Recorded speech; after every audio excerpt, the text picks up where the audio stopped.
રાજકોટમાં મહત્વની બેઠક। રાજકોટમાં રૂપાલા સામે વિરોધ મુદ્દે આ મહત્વની બેઠક। રાજપૂત સમાજની સંકલન સમિતિના અગ્રણીઓ આ બેઠકમાં ઉપસ્થિત છે। હરભમજી ગરાસિયા છાત્રાલય ખાતે આ બેઠકનું આયોજન કરવામાં આવ્યું છે। રૂપાલાની ઉમેદવારી રદ કરવાની માંગ મુદ્દે રણનીતિ બનાવાશે। ક્ષત્રિય મહિલાઓની જોહર કરવાની જાહેરાત મુદ્દે બેઠકમાં ચર્ચાઓ થશે। ક્ષત્રિય અસ્મિતા સંમેલન અંગે બેઠકમાં ચર્ચાઓ કરાશે। રવિવારે ધંધુકામાં ક્ષત્રિય અસ્મિતા સંમેલન યોજાશે। બેઠકમાં સંકલન સમિતિના કોર કમિટીના 16 જેટલા સભ્યો ઉપસ્થિત રહેશે। બેઠકમાં રામજુબા જાડેજા, કરણસિંહ ચાવડા હાજર રહેશે। વાસુદેવસિંહ ગોહિલ, તૃપ્તિબા રાઓલ હાજર રહેશે। પીટી જાડેજા, સુખદેવસિંહ વાઘેલા સહિતના હાજર રહેશે।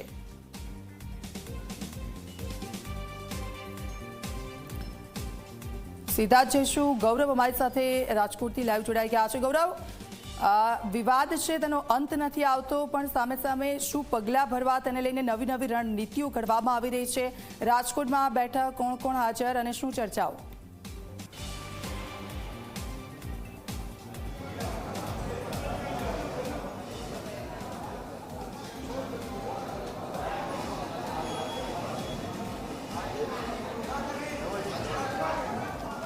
દીક્ષિતા, આપણે બેઠકના સીધા જ દ્રશ્યો છે તે બતાવવાનો પ્રયાસ કરીશું કે ક્ષત્રિય સમાજની જે સંકલન સમિતિની જે 16 સભ્યોની બેઠક છે, જે સમિતિ તૈયાર કરવામાં આવી છે, તે સમિતિના તમામ લોકો છે તે અત્યારે અહીં ઉપસ્થિત છે તે જોવા મળી રહ્યા છે। પદ્મિનીબા વાળા કે જેઓ રાજકોટમાં આંદોલન ચલાવી રહ્યા છે, તેઓ પણ અત્યારે ખાસ આ બેઠકની અંદર અત્યારે ઉપસ્થિત છે તે જોવા મળી રહ્યા છે। ક્ષત્રિયાણીઓ મોટી સંખ્યાની અંદર અહીં ઉપસ્થિત છે જોવા મળી રહ્યા છે। પદ્મિનીબા વાળાની સાથે સાથે તૃપ્તિબા રાહુલ છે કે તેઓ પણ અત્યારે બેઠકની અંદર ઉપસ્થિત છે તે જોવા મળી રહ્યા છે। એટલે કે આ જે બેઠક છે તે પર સૌ કોઈની નજર છે તે રહેલી છે।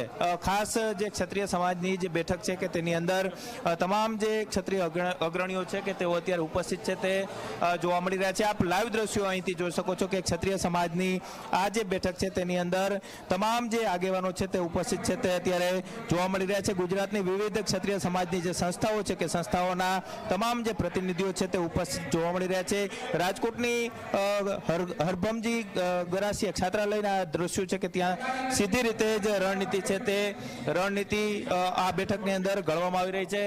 મારી સાથે જે આ જે બેઠક છે તે બેઠકની અંદર તમામ જે લોકો છે તે અત્યારે ઉપસ્થિત છે તે જોવા મળી રહ્યા છે। બેઠકની અંદર રમજુબા જાડેજા, કરણસિંહ ચાવડા, વસુદેવસિંહ ગોયલ, તૃપ્તિબા રાહુલ, ડોક્ટર રુદ્રસિંહ ઝાલા, પીટી જાડેજા, વસુદેવસિંહ વાઘેલા સહિતના જે આગેવાનો છે કે અત્યારે આ બેઠકની અંદર ઉપસ્થિત છે। અત્યારે આ બેઠકની શરૂઆત છે તે થઈ ચૂકી છે। આગામી સમયમાં કઈ રીતના રણનીતિ ઘડવી તે સહિતના મુદ્દાઓની ચર્ચા છે તે કરવામાં આવશે।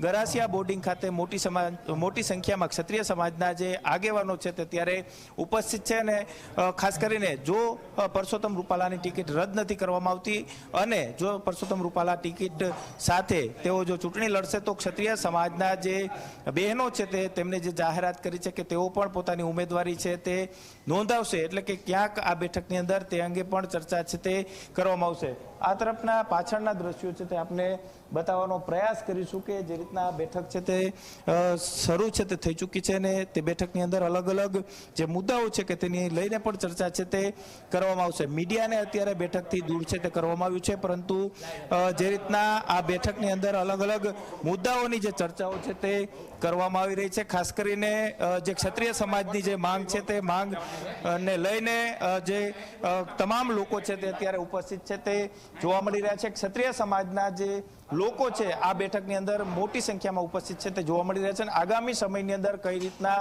રણનીતિ ઘડવી તે અંગે પણ આ બેઠકની અંદર ચર્ચાઓ છે તે કરવામાં આવશે। જી બિલકુલ, તે અંશન પણ પદ્મિનીબા વાળાએ કર્યું છે, સાથે સાથે જોહર કરવાની વાત આવી રહી છે ગૌરવ સામે।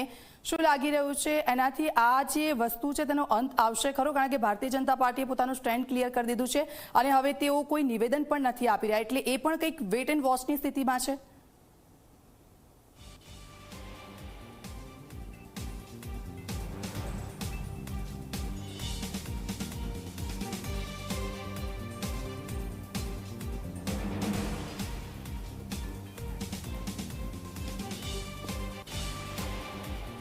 તો આપ જો રાજકોટના દ્રશ્યો મેં આપને બતાવી રહ્યા છે। ક્ષત્રિય અસ્મિતા સંમેલન અંગે બેઠકમાં ચર્ચાઓ કરવામાં આવશે। તમામ આગેવાનો છે આ બેઠકમાં ઉપસ્થિત છે। બેઠકમાં સંકલન સમિતિના કોર કમિટીના 16 જેટલા સભ્યો છે તેઓ હાજર। બેઠકમાં રમજુભા જાડેજા, કરણસિંહ જાડેજા એ તમામ લોકો અહીંયા ઉપસ્થિત છે અને આ બેઠકની શરૂઆત કરવામાં આવી છે અને મીડિયાને તેનાથી દૂર રાખવામાં આવ્યા છે. ગૌરવ સતત ત્યાંથી અમને અપડેટ આપી રહ્યા છે. ગૌરવ, શું લાગી રહ્યું છે આ બેઠકમાં જે ચર્ચાઓ થઈ રહી છે? કારણ કે આગામી સમયમાં પરસોત્તમ રૂપાલા છે, તેમણે પ્રચાર અને પ્રસાર શરૂ કરી દીધો છે અને હવે તેઓ ફોર્મ પણ ભરવાના છે, તો તે દિવસે તેમની કોઈ અલગ રણનીતિ હોઈ શકે?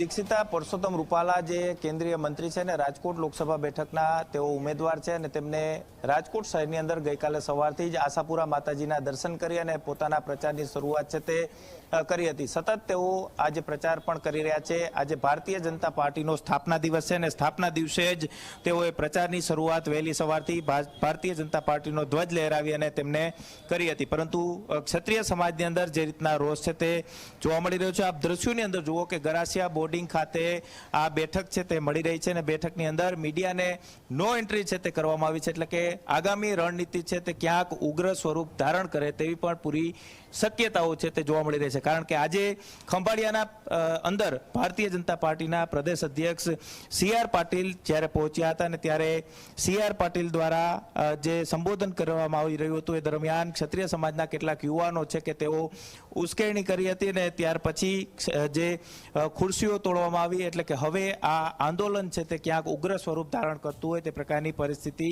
જોવા મળી રહી છે. આગામી 48 કલાક કે જેઓ આ જે એવી માનવામાં આવી રહી છે કે 48 કલાકની અંદર કોઈ પણ ડિસિઝન છે તે આવી શકે છે. જો પરસોત્તમ રૂપાલાને બદલાવવામાં નહીં આવે તો ક્ષત્રિય સમાજ છે તે એક રાજકારણની અંદર પણ એક મોટો ભૂકંપ છે તે સર્જી શકે છે. રાજકોટની અંદર જે ક્ષત્રિય સમાજની જે બેઠક ગરાસિયા બોર્ડિંગ ખાતે મળી રહી છે અને આ બોર્ડિંગ ખાતે તમામ જે 16 સભ્યોની જે કમિટી છે કે તે તમામ આ બેઠકની અંદર ઉપસ્થિત છે તે રહ્યા છે અને આગામી સમયની અંદર કઈ રીતના રણનીતિ ઘડવી, સાથે જ જો પરસોત્તમ રૂપાલા પોતાનો પ્રચાર છે તે શરૂ કરે તો પ્રચારની અંદર કઈ રીતના વિરોધ કરવો, જો ઉમેદવારી પત્ર ભરે તો ઉમેદવારી પત્રમાં તેમની સામે કેટલા ક્ષત્રિયો ઉમેદવારી પત્ર નોંધાવી, આ તમામ જે મુદ્દાઓની ચર્ચા છે તે કરવામાં આવશે. એટલું જ નહીં, સાથે સાથે આ બેઠક છે કે તેની અંદર જે 5 બહેનોએ જે જાહેરાત કરી છે કે જોહર કરવામાં આવશે તો તે અંગે પણ અંદર ચર્ચા છે તે કરવામાં આવનાર છે.